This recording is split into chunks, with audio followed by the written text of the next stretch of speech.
10వ తరగతి విద్యార్థులు ఐసీఎస్ చదివేటటువంటి వారికి ఈరోజు మన పాపయ్య వివాహం గురించి చెప్పుకుందాం. ఇంతకు ముందు మనము పాపయ్య శ్రాద్ధ భోజనానికి ఎందుకు పిలవడం లేదు?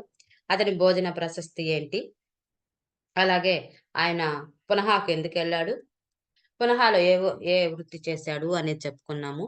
ఇక తన వివాహము ప్రయత్నము, ఆలోచన ఏ విధంగా వచ్చినది అనేది ఈరోజు మనం చెప్పుకుందాం. ఇక తను సంపాదించుకున్నటువంటి శవాలను మోసి సంపాదించుకున్న ధనాన్నంతా గూడా ఖర్చు చేసుకున్నాడు. కాకపోతే ఒక 3000 మార్వాడి దగ్గర ఉంచాడు.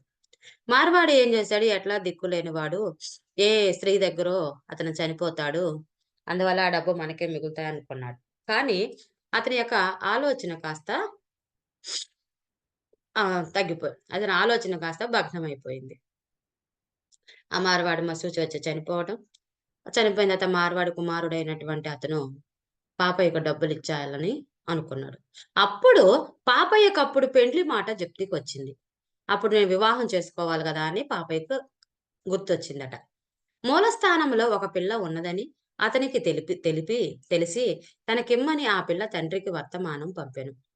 ఇక అక్కడున్న పునః మూలస్థానంలో ఇక ఒక అమ్మాయి ఉందని తన్ను ఇవ్వమని చెప్పేసి వర్తమానం అంటే అతనికి కబురు పంపించాడనమాట.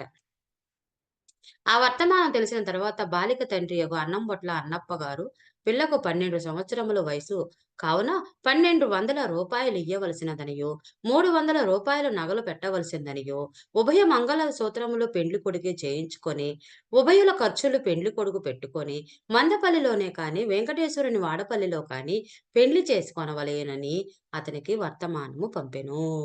ఇక్కడ వాడపల్లి అంటే తెలుసుగమ్మా, మన తూర్పు గోదావరి జిల్లాలో ఉందన్నమాట. మందపల్లి, వాడపల్లి ఇవన్నీ. ఇక తన వివాహం చేసుకోవాలనుకోని మూలస్థాన కబురు పంపాడు గదా! అక్కడున్న అతను అన్నం బొట్ల వాళ్ళ ఇంటి పేరు అన్నం బొట్ల వారు.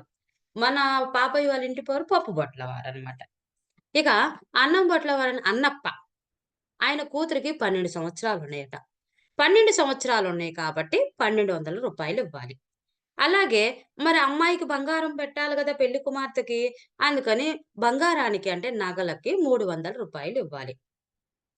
అలాగే పుట్టింటి వాళ్ళు అంటే అమ్మాయి తరపు వాళ్ళు ఒక మంగళసూత్రం, అలాగే అబ్బాయి తరపు వాళ్ళు ఒక మంగళసూత్రాన్ని తయారు చేస్తారనమాట. వాళ్ళు తీసుకొస్తారు. దానికని ఈ అన్నప్ప ఏమన్నాడంటే, అమ్మాయి తరపు అయితే మేమైతే చేయించము. ఇప్పుడు మా తరపా, మీ తరపున ఇద్దరికి ఉభయులు అంటే ఇద్దరు. ఇద్దరు మంగళసూత్రాలను పెళ్లి కొడుకే చేయించాలి అన్నాడు. అలాగే వివాహం ఖర్చు అప్పట్లో ఆడపిల్ల వాళ్ళు చేసేవాళ్ళనమాట. అయితే ఏం చేశాడు ఇక్కడేమన్నాడు, అయితే పెళ్లి కుమార్తె యొక్క క వివాహం చేసేటానికి పెళ్లి ఖర్చులు అన్నీ కూడా పెళ్లి కుమారుడే భరించాలి. పెళ్లి కుమారుడి ఖర్చులు, పెళ్లి కుమార్తె ఖర్చులు 2 కూడా పెళ్లి కుమారుడే భరించాలి. అలాగే వివాహం ఎక్కడంటే మందపల్లిలోని వెంకటేశ్వర స్వామి గాని, లేతే వాడపల్లిలో కానీ పెళ్లి చేసుకోవాలని ఇక మన పాపయ్యకు వర్తమానం పంపారు. అంటే కబురు పెట్టాడు. సరే నా కుమార్తెనిస్తాను. నా కుమార్తెకి 12 సంవత్సరాలు కాబట్టి 1200 ఇవ్వండి. బంగారానికి 300 ఇవ్వండి. పెళ్లి ఖర్చులు, మరి తాళిబొట్ల ఖర్చులు అన్నీ కూడా పెళ్లి కుమారుడే భరించాలి. కాబట్టి మందపల్లి వెంకటేశ్వర స్వామి గుడిలో గాని, వాడపల్లిలో గాని చెయ్యాలి అని చెప్పి కబురు పంపాడు. అది విని పాపయ్య కళ్యాణ కాలం తనకు నేటికి ఆసన్నమైనదని పాపయ్య సంతసించి, ఆ పద్ధతికి ఒడంబడి అంటే ఒప్పుకొని, మారువాడి యొద్ద నుంచి రాజమహేంద్రవరములోనున్న నారాయణ కర్ను గారి పేరు మీదకి రూ. 3000 దర్శన హుండీ పుచ్చుకొని, పునః నగరము విడిచి బయలుదేరెను. ఇక పునః నాకు అక్కడ మార్వాడి దగ్గర రూ. 3000 తీసుకొని, ఇక మహేంద్రవరం అంటే రాజమండ్రి అన్నమాట. ఇప్పుడున్న రాజమహేంద్రవరం అంటే రాజమండ్రి. ఆ రాజమండ్రి కంటే మన తూర్పు గోదావరి జిల్లా గదా! అక్కడున్న కర్ణం గారి దగ్గరికి తెప్పించుకొని, ఇక పుచ్చుకొని పునః ఆ నగరాన్ని విడిచిపెట్టి బయలుదేరాడు. ఎందుకంటే మధ్యలో డబ్బులయిపోతాయి కదా! అందుకు. అతడు ఆ నగరము విడిచినప్పుడందరూ స్త్రీలు కంటతడి పెట్టెరని చెప్పెను. చాప చుట్టలు గిరువాటు వేసినట్లు తమ ఊరి శవములను మోయువారు లేరనియో, అనర్గళముగా ఏకాహ పిండములు గుడుకున మింగు తమ పెద్దలను వైకుంఠ ద్వార సోపానము లెక్కించువారు లేరనియు నగరవాసులందరూ విచారించిరి.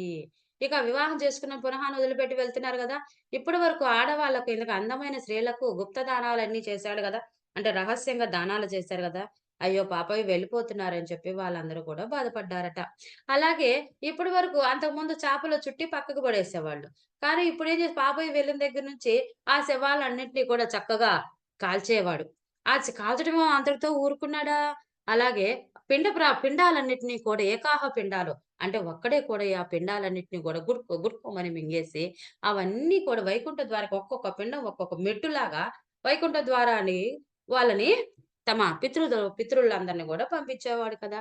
ఇక అటువంటి భాగ్యం లేదే అని అక్కడున్న నగరవాసులందరూ కూడా బాధపడ్డారట. అలనహాను విడుచుచున్నాడు. కావున అతని విషయమై ఇక్కడనే ఒక మాట చెప్పవలెను. అంటే పాపయ్య పునః పట్టణం వదిలిపెడుతున్నాడు గదా! మీకు ఒక విషయం చెప్పాలి. ఏంటంటే అది, అందరూ తమ తమ వృత్తులలో నిగ్రహానుగ్రహ సమర్థులైనట్లే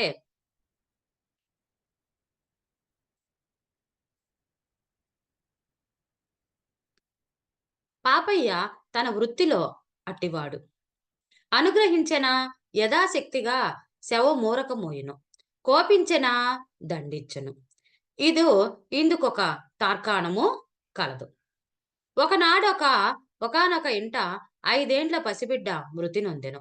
గృహ యజమానుని కడ 2 వరహాలు పుచ్చుకొని, మా బిడ్డను మూటగట్టిన కట్టి రాత్రి అగుటచే అది తన విరోధి అయిన ఒక మహా ఒక మహారాష్ట్రుని వీధి అరుగు మీద పెట్టి పారిపోయెను. మరునాడ గృహస్థులు లేచి అది ఏదో అనుకొని విప్పి చూచి భయపడి, కలవరపడి, అమంగళముగా భావించి పాపయ్యను పిలిపించి తీసివేయమని ప్రార్థించిరి. పాపయ్య తన పాత కసి తీరునట్లుగా 25 రూపాయలక్కడ పెట్టించి ఆ పీడ నివారణను చేసెను. ఇక పునఃను వదిలిపెట్టేటప్పుడు మీకు ఒక సంఘటన చెప్పాలి. ఏందంటే, పాపయ్య తన వృత్తిలో చాలా బాగా రాణించాడు. వారి మీద వృత్తి చేసే వాళ్ళని అనుగ్రహించిన యథాశక్తిగా అంటే యథావిధిగా ఆ శవాలను ఊరకనే వాళ్ళు మంచోళ్ళనుకనుకో ఊరకనే మోసేస్తాడు. ఒకవేళ ఎదుటి వాళ్ళ మీద కోపం వచ్చిందా, ఇద్ ఏం చేస్తాడని దీనికొక తార్కాణం. తార్కాణం అంటే దీనికొక ఉదాహరణ కలదు. ఒకనాడు ఒక ఇంటిలో ఒక 5 ఏళ్ల పసిబిడ్డ చనిపోయిందట. గృహ యజమాని దగ్గర ఇక శవాన్ని తీసుకెళ్ళాలి గదా! 2 వరహాలు తీసుకున్నాడు. కాతే ఆ బిడ్డను మూట కట్టేసి ఏం జేశారు, రాత్రి అయిందంట. ఆ రాత్రి అయ్యేసరికి తన విరోధి అంటే తన శత్రువు. శత్రువైనటువంటి ఒక మహారాష్ట్రుని వీధి అప్పట్లో ఏం చేస్తారు బయట కూర్చోడానికి అరుగుల్లాగా వేసుకునేవాళ్ళు. ఆ అరుగు మీద పెట్టి పారిపోయాడట.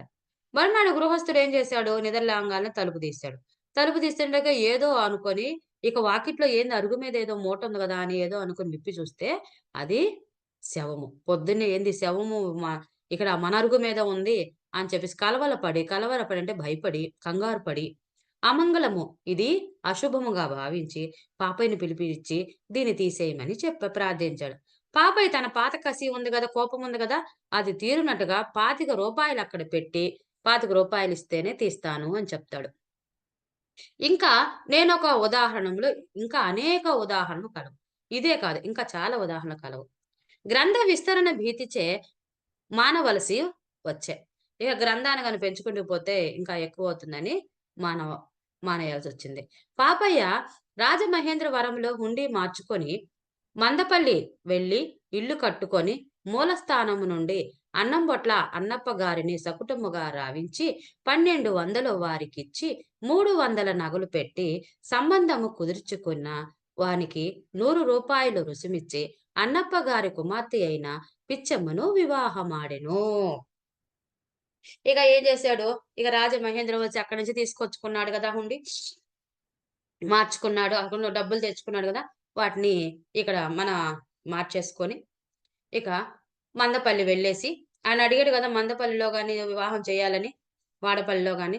అందుకని మందపల్లి ఎళ్లి ఇక ఇల్లు కట్టుకున్నాడట. ఆ డబ్బులతో కొంత ఇల్లు కట్టుకొని, మూలస్థానం నుండి అన్నంబొట్ల అన్నప్ప గారికి సకుటుంబగా అంటే వారందరిని కూడా పిలిపిచ్చి, వారమ్మాయికి 12 సంవత్సరాలు కాబట్టి 1200 రూపాయలిచ్చి, బంగారానికి రూ. 300 ఇచ్చి ఇక సంబంధాన్ని కుదుర్చుకున్నాడు. ఈ మధ్య రాయబారం చేశాడు గదా! ఆ రాయబారం చేసినానికి రూ. 100 ఇచ్చాడట. రుసుమిచ్చి ఇక ఆ తర్వాత అన్నప్ప కుమార్తెతో వివాహము జరిగింది.